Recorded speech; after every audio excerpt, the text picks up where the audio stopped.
The reading of the grades. My mom had made a fantastic meal, and we ate in the dining room. Steak and baked potatoes and green beans and a fresh fruit salad and hot rolls and butter and strawberry jelly. There was a white tablecloth and lace placemats and tall green candles and the best silverware, even cloth napkins. We always had great food on report card day. No meatloaf, no macaroni and cheese, no tuna noodle casserole, not on report card day. Then came dessert. Also wonderful. Apple crisp made with fresh apples from the orchard over on Route 27, plus vanilla ice cream. But I wasn't that hungry. It reminded me of the last meal they serve to a prisoner before an execution. After the dessert dishes were cleared away, we were all sitting at the table, and my mom said, "All right, who wants to be the first to read a report card tonight?" That was a pointless question. The reading of the grades was a well established ritual. It followed a definite pattern. Anne always read her grades first, then Todd, and then me. Anne said, "I'll go first." No smile. Anne was all business. It was Anne's junior year in high school.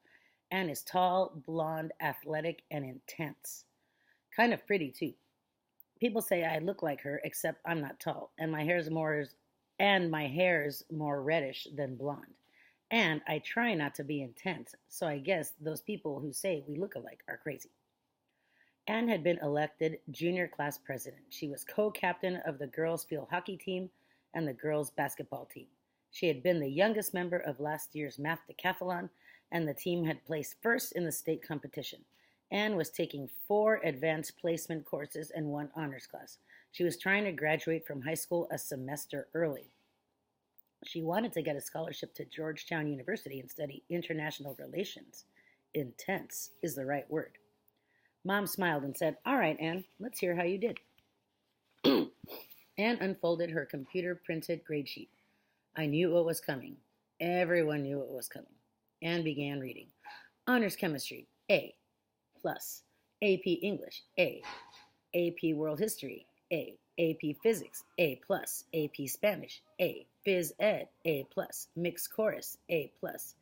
And an A minus in driver's education, but that won't count in my class rank. That's terrific, Annie.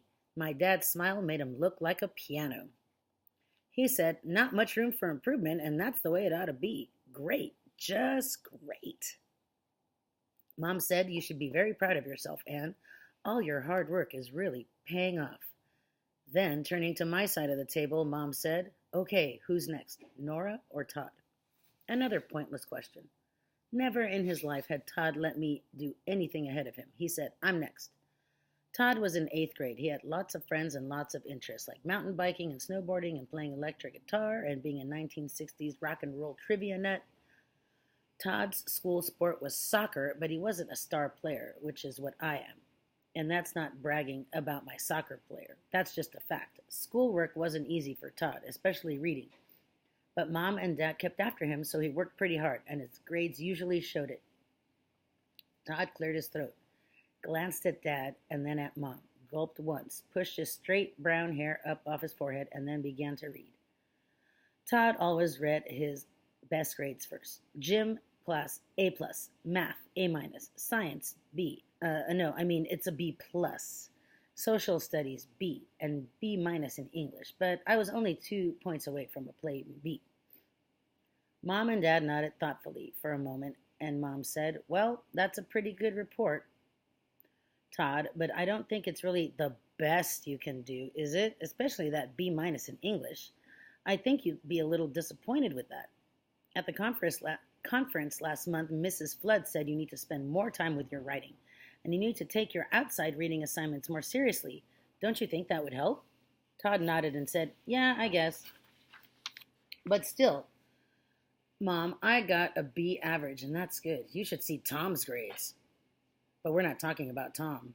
Dad was not smiling. We're talking about you. You're almost in high school now, and you've got to start being more serious. Grades like that might get you into a state school or into a little college somewhere out in the middle of nowhere, but those grades wouldn't get you into a good college. No way.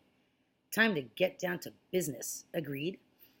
Todd made a sheepish face and nodded. "Yeah, okay, I'll do better. I will." And then all eyes swung on me. My cheeks felt hot. I hadn't planned well for this part. I thought reading my grades out loud wouldn't be a problem, but it was. Before Mom could ask, I said, I don't want to read them. Don't try to tell me that my fifth grade grades are important because I know for a fact that they aren't. And they're all based on a bunch of stupid information that anybody with half a brain can memorize. Tests and grades and all of it, it's all just stupid. Shocked silence. Then in a calm voice, my dad said, Please read your grades to us, Nora. I shook my head. You can look at them if you want to, but I'm not going to read them. My grades are my business and nobody else's. My dad started to say something, but Mom cut in and said, Nora, I know this may be hard for you, but it's important. You're in fifth grade now. You have to get used to the fact that grades do matter. They matter a lot. So please read your grades. We know everybody's different and not everyone's going to do as well as everyone else. We're not comparing you to Todd or Ann or anybody. We just want to be able to talk about school and how you're doing, talk about it as a family. I didn't budge. There's nothing to talk about. May I please be excused? This was too much for my dad. No, he shouted. You may not be excused. You are not leaving this table until you have read your grades out loud to your family. I put my sealed report card in the middle of my placemat. Fine, I said. Sit here as long as you like, but I'm not reading my grades.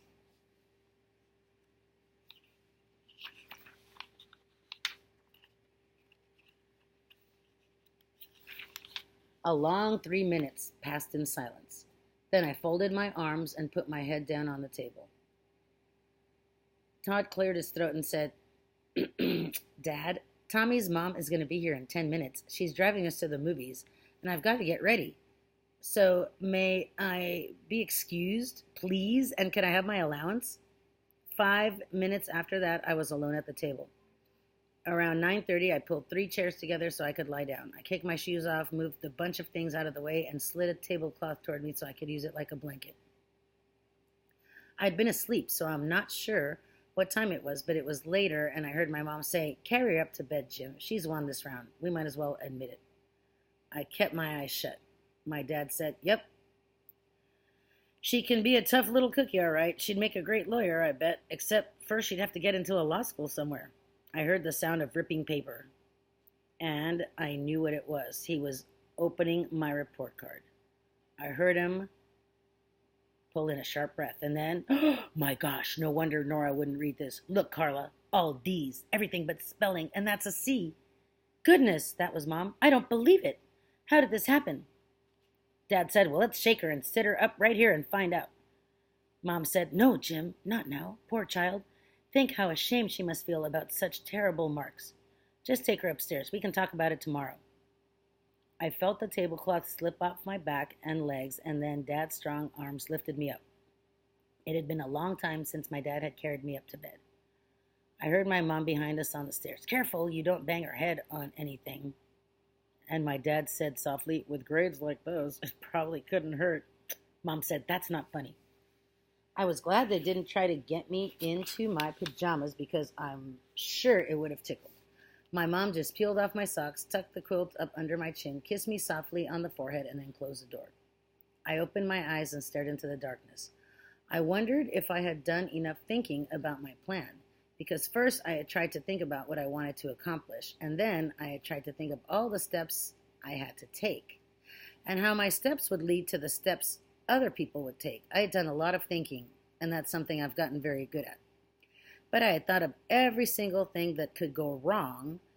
Oh, sorry, I'm going to go back and start over again. But had I thought of every single thing that could go wrong at every single step? And had I thought of enough ways to get around each possible problem? Lying there in the dark, I faced a fact. I wouldn't know if my plan would work until it did or didn't.